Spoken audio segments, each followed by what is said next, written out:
See, now what you're not understanding is that wokeism and all things are overly sensitive. They elicit a great hunger from the people for enlightened individuals like me to take closer orchestration over their personal lives.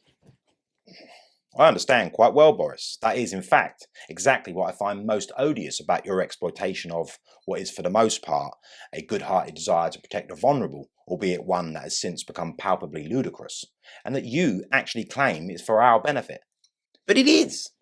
Besides, I'm not exploiting the term woke or wokeism. I'm more using it exactly how it was always going to be used. To create a fairer, more equal, better world. Boris Becker was recently criticised by the all-pervasive wokery for referring to a tennis player's girlfriend as pretty. I fail to see how a world where such a gentle compliment can be taken as offensive can be described as a better one. Now, just because you can't see it, dear fellow, doesn't mean it's not there. Look, terms like pretty denigrate the fairer sex.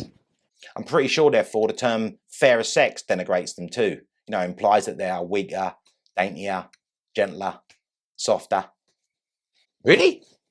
Oh, really? Oh, just being nice. No, this really is getting ridiculous now, isn't it? If referring to a girl as pretty falls foul of the wokeocracy, then I'm pretty sure that denigrating your marriage vows and betraying many women that trusted you must do too. Well, we have to draw the line somewhere. Besides, marriage, traditional marriage, sexist. Now, free love, as it were, hasn't and doesn't contribute to the, systemic inequalities that have blighted our civilization for millennia. So therefore, it's not for anyone else to get involved in, not for others to get involved in or make judgments about. Whereas, using words that perpetuate dangerously unwoke assumptions are. We're lucky to have you to explain it to us, Boris.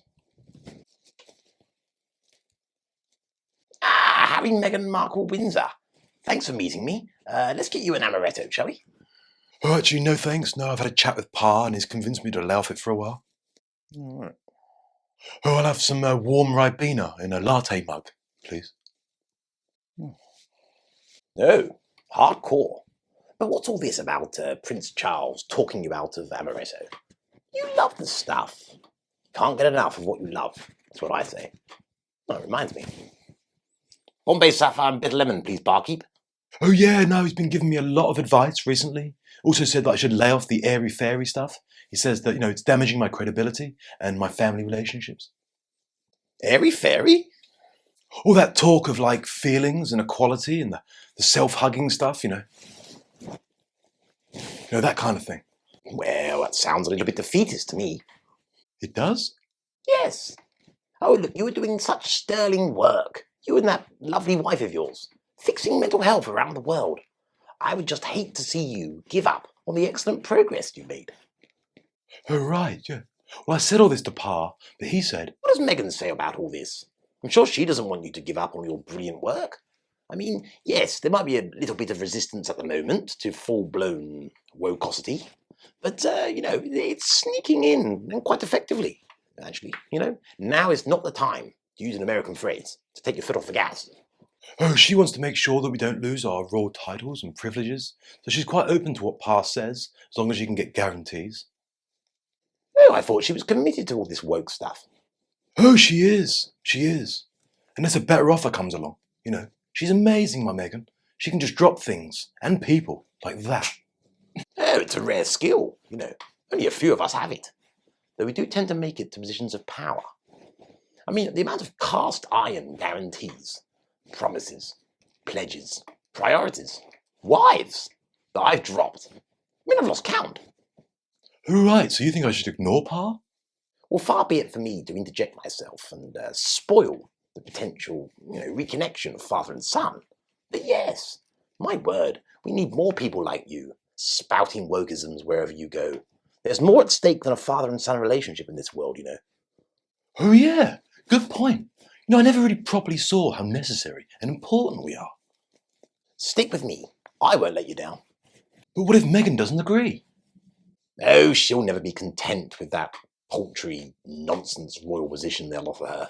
No, she'll double down harder on attacking people for privileges they didn't know they had. Oh, wow. You really seem to know my Meghan. We're peas in a pod. Anyway, must be off, but I really appreciate the advice. And don't forget to centre. Yes. Cheerio. I'm like a second father to that boy. It's beautiful, isn't it? I can think of other words. Yes, well, you're too close-minded to see the opportunities. Wokeism must spread like a delicious mould, and that man is an essential ambassador for it. Once you've used him for your personal gain, you'll dispose of him like a dried, empty husk that's had all the gooey goodness sucked out of it. He'll be a shriveled mess, while you swan around creating a world dominated by inside-out, top-down regulation that, as a result, no one wants to live in. Oh, stop taking everything so seriously. I'm giving serious consideration to growing back my beard.